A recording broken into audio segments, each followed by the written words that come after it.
Construction ইন্ডাস্ট্রিতে আমরা সবচেয়ে বেশি ইউজ টু বা ইউজ করে থাকি আর্ক ওয়েল্ডিং। এই আর্ক ওয়েল্ডিং এর মধ্যে অনেক ধরনের আমরা কাজ করে থাকি, যেমন শিল্ডেড ওয়েল্ডিং, আনশিল্ডেড ওয়েল্ডিং, বা যেটা শিল্ডেড বলতে বোঝাচ্ছে আপনাদের যে কনজুমেবল গুলো থাকে, অনেক সময় ইলেকট্রোড গুলা আমরা যেটা।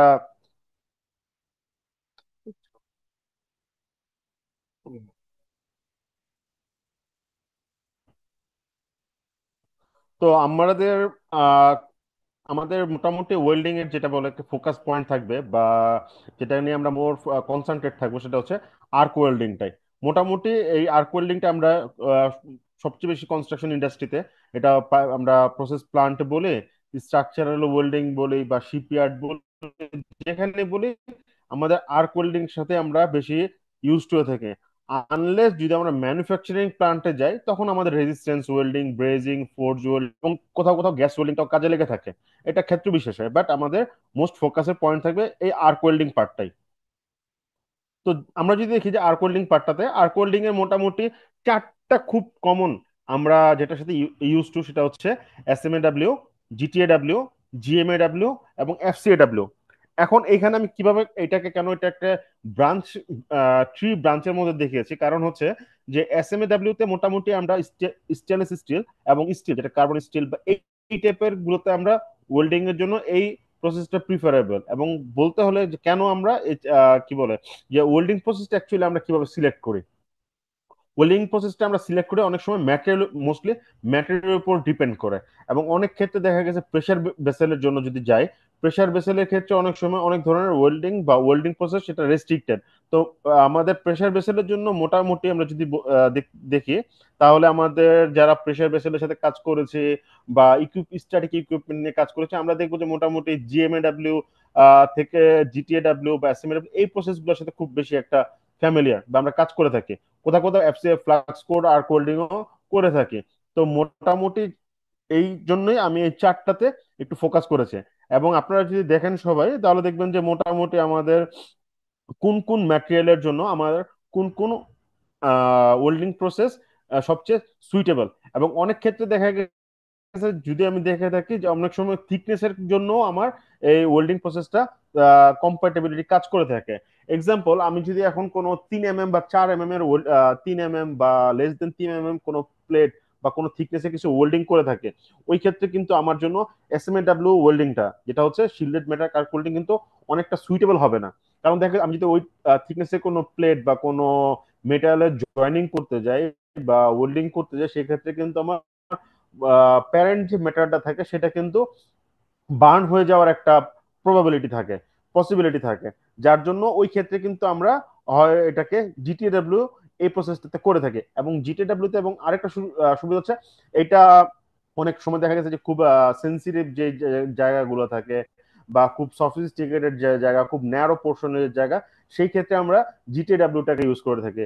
এবার অনেক সময় দেখা গেছে যে আমার জিটিডব্লিউর সাথে আমি অন্য কোনো একটা প্রসেস বা দুইটা প্রসেসকেও কম্বাইন করে থাকি। এটা আমার ক্ষেত্র বিশেষে, এটা আমাকে অ্যাজ পার ডাব্লিউপিএস আমাকে যেভাবে গাইড করবে বা আমি যেভাবে ডাব্লিউপিএস কে এস্টাবলিশ করেছি। তো মোটামুটি দেখা যায় যে আমি যদি জিটিএডব্লিউ প্রসেসটা নেই, তাহলে সেটা থেকে আমি মোটামুটি অনেক ভার্সেটাইল রকমের ম্যাটেরিয়ালের সাথে সে কম্পার্টেবল, এবং এটাকে এই প্রসেসটার মাধ্যমে হোল্ডিং করতে পারতেছে। জিএমএডব্লিউ তে যদি দেখি, সেটাও অলমোস্ট সেম, যে আমি এটাতে অনেক ধরনের ভার্সেটাইল, টাইটানিয়ামের মতো খুব সফিস্টিকেটেড বা নিকেলের মতো সফিস্টিকেটেড ম্যাটেরিয়াল আমি এটাতে ওয়েল্ডিং করতে পারতেছি। বাট যেটা কিন্তু আমার এফসিডব্লিউ প্রসেস বা এসএমএডব্লিউ প্রসেসে পসিবল হয় না। তো যখন আমরা ওয়েল্ডিং এর আরো ডিটেলসে যাব, তখন এই ব্যাপারগুলো নিয়ে আমরা অনেক ডিসকাস করতে পারবো, যে এসএমএডব্লিউ প্রসেস নিয়ে, জিটিএডব্লিউ প্রসেস নিয়ে, জিএমএডব্লিউ প্রসেস নিয়ে আছে, এখানে এফসিডব্লিউ প্রসেস আছে, এখানে স্ল্যাগ স্ল্যাগ আর্ক ওয়েল্ডিং আছে, অক্সিজেন অক্সিফ্লো ওয়েল্ডিং আছে। তো অনেক ধরনের ওয়েল্ডিং, আমি যেটা বললাম যে ওয়েল্ডিং এর এরিয়াটা অনেক ভাস্ট একটা এরিয়া, যেটা স্পেস থেকে শুরু করে একদম মাটির তলদেশ পর্যন্ত সব জায়গাতে আমার ওয়েল্ডিং এর একটি স্পর্শ আছে। ওকে। তো এই হচ্ছে আমাদের মোটামুটি খুব ফ্যামিলিয়ার এবং most common using welding process, এবং most common welding process compatible কোন ধরনের ম্যাটেরিয়ালতে আমরা মোটামুটি এই টাইপের ওয়েল্ডিং প্রসেসগুলো ইউজ করে থাকি। তো আমি আরেকবার রিপিট করছি যে আমার ওয়েল্ডিং প্রসেসটা মোটামুটি ম্যাটেরিয়াল কম্পার্টেবিলিটি এবং থিকনেস, এই দুইটা ব্যাপারের উপর অনেকটা নির্ভরশীল। সরি, আমি আজকে খুব এটার জন্য আমি বারবার একটা ডিস্টার্ব হচ্ছে, যে আজকে এটা কেন আসছে মেসেজটা বারবার। তো আমি যেটা বললাম যে প্রসেস, তো আমি এখন আমাদের এসএমএডব্লিউ প্রসেস সবচেয়ে কমন ইউজিং একটা প্রসেস। এটাকে আমরা অনেকে স্টিক ওয়েল্ডিং বলে থাকি, বা অনেকে আর্ক ওয়েল্ডিং বলে থাকি। মানে আর্ক ওয়েল্ডিং কিন্তু আমার সব ধরনের যে ওয়েল্ডিং গুলো থাকে সবগুলো কিন্তু আর্ক, বাট আমাদের এটা হয়ে গেছে আমরা আর্ক ওয়েল্ডিং বলতে বুঝতেছি যে এসএমএডব্লিউ টাকে আমরা একটা লেমন টার্ম ধরে নিয়েছি, যে হ্যাঁ আমার আর্ক ওয়েল্ডিং বলতে আমরা এসএমএডব্লিউ কে এটা বুঝে থাকি। ওকে। তো আর্ক ওয়েল্ডিং কিন্তু আমরা দেখতেছি এখন এসে 2024, বা আমরা যারা আছে মোটামুটি 90s বা 80s থেকে দেখে আসতেছে। বাট এইটা কিন্তু আজকালকার প্রসেস না। আমরা যদি এটা দেখি, এটা কিন্তু ইউএস পেটেন্ট অফিসের একটা ওইখান সংরক্ষিত আর্কাইভ থেকে নেওয়া এই ছবিটা। আমরা যদি দেখে থাকি যে এই দুজন ভদ্রলোক ভেন্ডারোস এবং ওলোজেনস্কি 1887 সালে, আমি আবার রিপিট করতেছি, 1887 সালে, অলমোস্ট তার মানে এখন থেকে প্রায় 200-250 বছর আগে তারা অলরেডি এই প্রসেসটা আমেরিকান পেটেন্ট অফিসে পেটেন্ট করছে। তার মানে কি, যে আমরা যে এই আর্ক ওয়েল্ডিং দেখি, বা আমরা যে এসএমএডব্লিউ ওয়েল্ডিং দেখি, বা স্টিক ওয়েল্ডিং যেটা বলে থাকে, সেটা কিন্তু আমাদের এই গত 100 বছর আগের কোনো প্রসেস না। এটা কিন্তু অনেক আগের প্রসেস। তার মানে হচ্ছে যে আমরা সবাই তো মোটামুটি টাইটানিক সম্পর্কে জেনে আছি। টাইটানিকের আমি সবার কাছে একটা প্রশ্ন রাখতেছি, এটা আমি হয়তো পরে আবার করব, যে সবাই ধরে রাখবেন যে টাইটানিকের যে প্লেট গুলো ছিল, জাহাজের যে শেল প্লেট ছিল, সেটাতে কি ধরনের জয়েনিং ছিল, সেটা আমার, এটা আমি একটা সবার জন্য কোয়েশ্চেন রাখলাম। সেটা আমাকে সবাই লাস্ট এক্সপ্লেন করবেন, এবং ওইখান থেকে দেখে আমরা কি ধরনের অ্যানালাইসিস করতে পারি। ঠিক আছে? তো যেটা আমি এবার বলছি, যে 1887 সালে এই ওয়েল্ডিং প্রসেসটা অলরেডি পেটেন্টেড। তো আমরা এখন 2024 সালে এসে এটার অনেক অ্যাডভান্স, বা অনেক ধরনের কি বলে, অনেক এটাকে অ্যাডভান্স লেভেলের আমরা এটাকে ইউজ করতেছি। তো আমি যদি এটার একটা কি বলে যে এটাকে ক্রস সেকশন করি একটা প্রসেসকে, যে ক্রস সেকশন করে থাকি যে হ্যাঁ এটা কিভাবে কাজ করে। তো এখানে দেখি যে আমার এই অ্যাসেম্বলি প্রসেসের জন্য প্রথমে আমার সবচেয়ে হচ্ছে একটা ইলেকট্রোড এবং একটা মেটাল পিস, এবং সেটা কি, সেটা মেটাল পিস এবং এই বেজ মেটালের সাথে যখন কাছাকাছি সংস্পর্শে আসে, তখন একটা আর্ক উৎপন্ন হয়। এই আর্কের মাধ্যমে, এই আর্ক থেকে যখন অতি আর্ক তাপ উৎপন্ন হয়, তখন এটা কি করে, এই আমার ইলেকট্রোডটাকে গলিয়ে বা মেল্ট করে সেখানে আমার একটা মেটালের একটা স্ল্যাগ, মেটাল পুল তৈরি করে, বা যেটাকে আমরা বলি ওয়েল্ড পুল। এইটার মাধ্যমে আমি দুইটা প্রসেসকে বা দুইটা পার্টকে জয়েন করতেছি। অ্যাকচুয়ালি এখানে আরেকটা ছিল, যেটা হচ্ছে যে আমার এটা কিভাবে কাজ করছে, যে আমার প্রথমে ডাইরেক্ট কারেন্ট ইলেকট্রোড পজিটিভ থাকবে না আমার কি ইলেকট্রোড নেগেটিভ থাকবে। তো তখন আমি যদি ইলেকট্রোড পজিটিভে থাকে, তাহলে আমার এক ধরনের এটার জন্য প্রিপারেশন। আমার যদি ইলেকট্রোড নেগেটিভে থাকে জেনারেটর বা ওয়েল্ডিং সোর্সের সাথে, সেটার জন্য আরেক ধরনের প্রিপারেশন।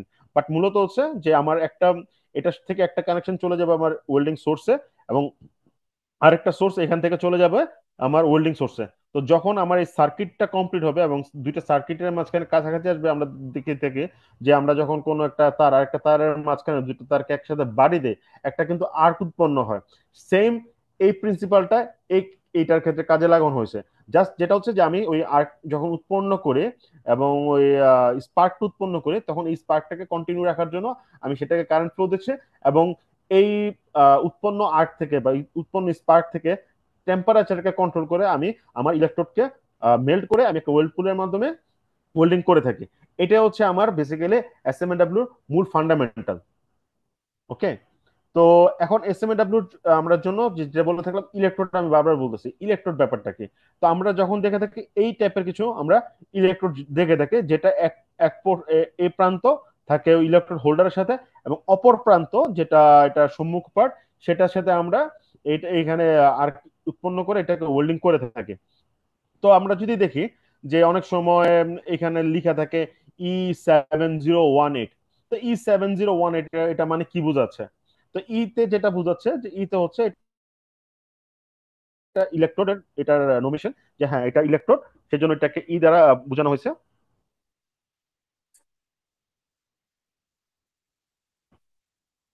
এবং পরবর্তী যে দুটো ডিজিট থাকে, অনেক সময় 70 দেখবেন এখানে, অনেক সময় 80 দেখবেন এখানে। তো এটা দ্বারা বোঝানো হয় যে এটা টেন্সাইল স্ট্রেংথ। মানে আমি যদি এই ওয়েল্ডিংটা এই ওয়েল্ড এই ইলেকট্রোড ইউজ করি এবং এই ইউজ করার পর যে আমার ওয়েল্ড পুল তৈরি হবে, সেটাকে আমি যদি টেন্সাইল টেস্টে যাই, তাহলে আমার মিনিমাম সে এততে মিনিমাম এত স্ট্রেংথে ব্রেক হবে। এখন 70 বলতে কি 70 না, 70 হচ্ছে আমার 70,000 পিএসআই। আমি আবারও বলছি যে 70,000 পিএসআই। যদি এটি থাকে তাহলে আমার সেটা হচ্ছে 80,000 পিএসআই। তারপরে সেকেন্ড ডিজিটের পরে যে থার্ড ডিজিটে থাকতেছে, সেটা দিয়ে আমার বোঝায় যে ওয়েল্ডিং পজিশন, যে আমি এই ওয়েলটা কি আমাকে ভার্টিক্যালের জন্য এটা কি সুইটেবল, নাকি এটা আমি ফ্ল্যাটে ওয়েল্ডিং করতে পারবো, নাকি এটা আমাকে হরাইজন্টাল ওয়েল্ডিং করতে পারবো, নাকি আমি এটা সব ধরনের পজিশনে ওয়েল্ডিং করতে পারবো। তো আমার এই যদি দেখা গেল যদি আমাকে এখানে 2 থাকে বা 4 থাকে বা 8 থাকে, তাহলে এগুলো দিয়ে হয়তো আমি সব ধরনের পজিশনে ওয়েল্ডিং, সরি 2 এবং 4 যদি থাকে, আমি সব ধরনের পজিশনে ওয়েল্ডিং করতে পারবো না। কিন্তু এইখানটায় যদি 3 নাম্বার ডিজিটটা যদি 1 থাকে, তাহলে বা 1 থাকে, তাহলে কি আমার এই ইলেকট্রোড সব ধরনের পজিশনে ওয়েল্ডিং করার জন্য কম্পাটিবল। এবং লাস্ট যে পার্টটা থাকতেছে সেটা হচ্ছে কি আমার লাস্ট যে ডিজিটটা থাকে সেটা হচ্ছে যে আমার উপরে বেয়ার যে ইলেকট্রোড, সেটার উপরে এক ধরনের দেখবেন যে অনেকটা পাউডারের মতো, যা আপনি একটু চাপ দেন অনেক সময় এটা ভেঙে যায় ভঙ্গুরের মতো। তো এইটা যে ফ্লাক্স থাকে, এই ফ্লাক্সের প্রপার্টিজ, যে এই ফ্লাক্সে কি ধরনের এটা ফ্লাক্স ইউজ করা হয়েছে, এটা কি সেলুলোজিক টাইপ ইলেকট্রোড, নাকি এটা রুটাইল টাইপ ইলেকট্রোড, না বেসিক টাইপ ইলেকট্রোড। তো এই টাইপের লাস্ট ডিজিটটা থেকে আমরা সেটা বুঝে থাকি। এবং এটার উপর ডিপেন্ড করে যে আমার ওয়েল্ডিং ইলেকট্রোডের প্রিপারেশন। অনেক ইলেকট্রোড আছে যেটার জন্য আমার হয়তো ওয়েল্ডিং করার আগে আমার কোনো ধরনের বেকিং বা কোনো ধরনের হিট ট্রিটমেন্ট প্রয়োজন হয় না, আমি সরাসরি ইউজ করতে পারি। আবার এটার উপর ডিপেন্ড করতেছে যে হ্যাঁ, আমি ওয়েল্ডিং করার আগে কি এটাকে আমার কোনো ধরনের বেকিং করতে হবে কিনা, বা আমার কোনো ধরনের হিট ট্রিটেড করতে হবে কিনা। তো বেসিক্যালি এটা হচ্ছে আমার একটা ইলেকট্রোডের গায়ে যখন একটা লেখা থাকে, এটা ডিনোমিনেশন। আমি আপনাদের জন্য দুইটা প্রশ্ন রাখছি, এটা আমাকে যখন কিউএ সেশন আসবে তখন সবাই আমাকে এক্সপ্লেন করবেন। সবাই যদি কাইন্ডলি একটু খাতা কলম থেকে লিখতে পারেন।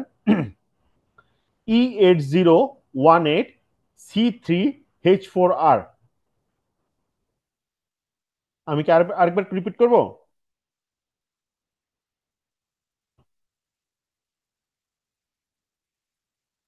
ভাই আরেক ভাই আরেকবার রিপিট রিপিট। করলে ভালো হয়। আচ্ছা, E80, E for England, 8018C3H4R। আচ্ছা, আমি এর একটা কাজ করছি, আমি কমেন্ট বক্সে আমি আপনারা যদি সবাই চ্যাট বক্সে আমি লিখে দিচ্ছি, চ্যাট বক্স থেকে সবাই একটু দেখে নিন।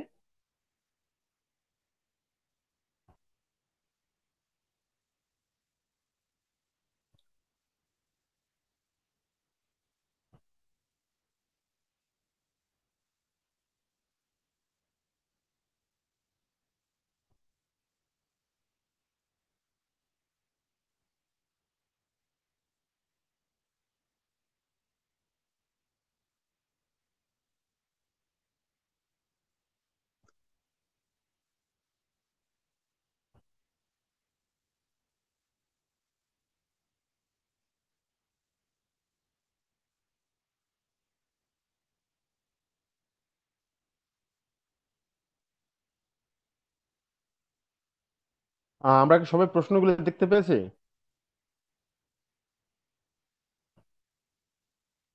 জি ভাইয়া, দেখতে পেয়েছি। আচ্ছা, আমি জাস্ট এটা লিখে রাখলাম যে এটা যদি কেউ আমাকে লাস্ট আমরা যখন কিউ সেশনে যাব, তখন আপনারা চাইলে আপনাদের মধ্যে থেকে যে হ্যাঁ, এটা আমি তো বললাম 70 বা 8018 যেটা বললাম, যে প্রথম দুটো ডিজিট হচ্ছে আমার এটা টেনসাইল স্ট্রেংথ, দেন থার্ড ডিজিট হচ্ছে কি বলে যেটা হচ্ছে আমার পজিশন, এবং লাস্ট ডিজিট হচ্ছে যে ফ্লাক্সের প্রপার্টিজ। তাহলে এখানে আমার C3H4 এই ব্যাপারটা কি আসলো? আবার অনেক সময় আমরা যারা কাজ করেছি দেখেছি যে E7018, এবং E7018 এর সাথে আবার অনেক সময় -1 থাকে। তো এই -1 এবং ই শুধু ইলেকট্রোর সাথে ডিফারেন্সটা কি? ওকে,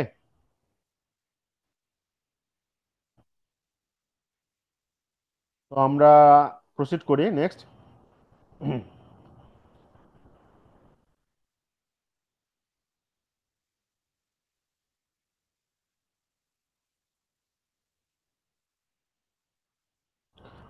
আর এখানে দেখা যায় যে জিনিসটা যে সরি, এখন এসএমএডব্লিউ প্রসেস, এবং আমরা মূলত যেটা দেখলাম যে এসএমএডব্লিউ, জিটিএডব্লিউ, জিএমএডব্লিউ এবং এফসিএডব্লিউ, প্রত্যেকটা প্রসেসেরই কিছু না কিছু অ্যাডভান্টেজ এবং ডিসঅ্যাডভান্টেজ আছে।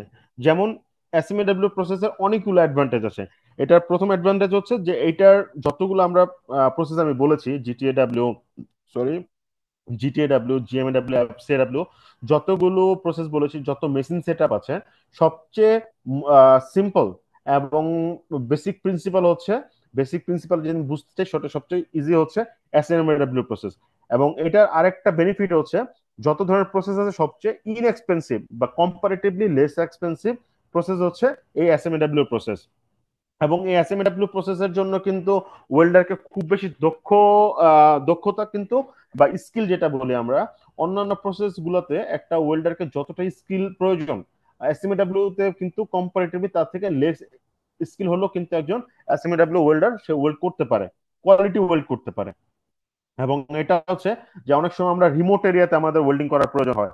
অনেক সময় দেখা গেছে যে আমি হয়তো দূরে কোথাও ওয়েল্ডিং করতেছি, বা পাইপলাইনে ওয়েল্ডিং করতেছি, বা যেখানে আমার কোনো সোর্স নেই, পাওয়ার সোর্সের, তখন দেখা গেছে যে আমি কি করতে পারি, যে পোর্টেবল কোনো মেশিন, এবং অনেক সময় দেখা গেছে যে জেনারেটর দিয়ে আমি সরাসরি এটার সাথে ওয়েল্ডিং করতে পারতেছি।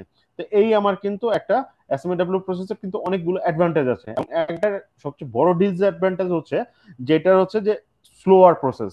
আমার যত ধরনের প্রসেস আছে, আমি জিটিএডব্লিউ বলি, জিএমএডব্লিউ বলি, এফসিডব্লিউ বলি, সবচেয়ে আমার স্লো প্রসেস হচ্ছে এসএমএডব্লিউ প্রসেস। কেন? আমি যখন একটা ইলেকট্রোড ওয়েল্ডিং করি, তো একটা ইলেকট্রোড মোটামুটি 6 ইঞ্চ, 6 ইঞ্চ থেকে 8 ইঞ্চ, এই টাইপের মোটামুটি এই রেঞ্জের মতো হয়। যখন একটা 6 ইঞ্চি ইলেকট্রোড বা 8 ইঞ্চি ইলেকট্রোড পুরোপুরি মেল্ট হয়ে যায়, সেটার জন্য কিন্তু আমার আবার বক্স থেকে খুলতে হয়, বক্স থেকে খুলে নেওয়া, সেটা আবার হোল্ডার সাথে কানেক্ট করা, দেন ওয়েল্ডিং করা। এই যে আমার ডিস্ট্রাকশন, এটা কিন্তু আমার যতগুলো প্রসেসের সবচেয়ে স্লো প্রসেস। আমি যদি আপনাদের সাথে একটা কি বলে এটাকে, যে প্র্যাকটিক্যাল এক্সপিরিয়েন্স শেয়ার করি, আমরা যদি একটা 42 ইঞ্চ ডায়ামিটার একটা ওয়েল্ডিং যদি এসএমএডব্লিউ প্রসেস এবং জিটিডব্লিউ প্রসেস করতে যাই, মোটামুটি দুজন ওয়েল্ডারের অনায়াসে 14 থেকে 15 ঘন্টা, বা কোনো বিশেষ ক্ষেত্রে 16 ঘন্টা লেগে যেতে পারে। এটা থিকনেসের উপর ডিপেন্ড করে। যদি আমরা ধরে থাকি আপাতত মোটামুটি 15 mm বা 12 mm থিকনেসের একটা পাইপ যদি 42 ইঞ্চ ডায়ামিটার হয়ে থাকে, দুজন ওয়েল্ডার অনায়াসে 12 থেকে 15 ঘন্টা লেগে যায়। কারণ একটা মানুষের কিছু কিছু ক্ষেত্রে সে কন্টিনিউস ওয়েল্ড করতে পারে না, ধরলাম সে কন্টিনিউস ওয়েল্ড করে যায়, বাট ওই ক্ষেত্রেও তার একটা লিমিটেশন। বাট সেম ওয়েল্ডিংটা আমি যদি জিএমএডব্লিউ প্রসেসে করি, আমি অনায়াসে একটা ওয়েল্ডিং মোটামুটি আধা ঘন্টার মধ্যে শেষ করে ফেলতে পারবো।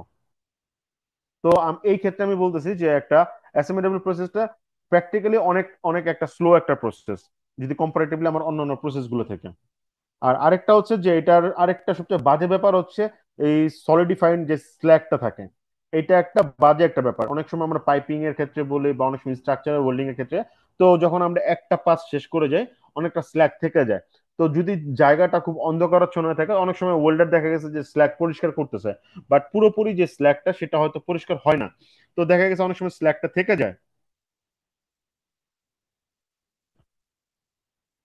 তো অনেক সময় এই ক্ষেত্রে দেখা যায় যে স্ল্যাগটা থেকে যায়।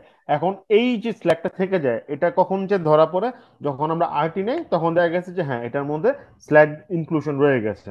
তো এটা খুব একটা বাজে ব্যাপার এই এই প্রসেসটার জন্য, যে এটা একটা স্ল্যাগ এটাকে জেনারেট করতেছে। এবং অনেক সময় দেখা গেছে, যেটা বললাম, যে আমার যদি হাইড্রোজেন, লো হাইড্রোজেন ইলেকট্রোড বা এই টাইপের ইলেকট্রোড যদি আমি ইউজ করে থাকি, অনেক সময় এই ক্ষেত্রে আমাকে কি করতে হয়, যে ওয়েল্ডিং করার আগে আমাকে এটাকে আবার হিট ট্রিটেড বা বেকিং করে নিতে হয়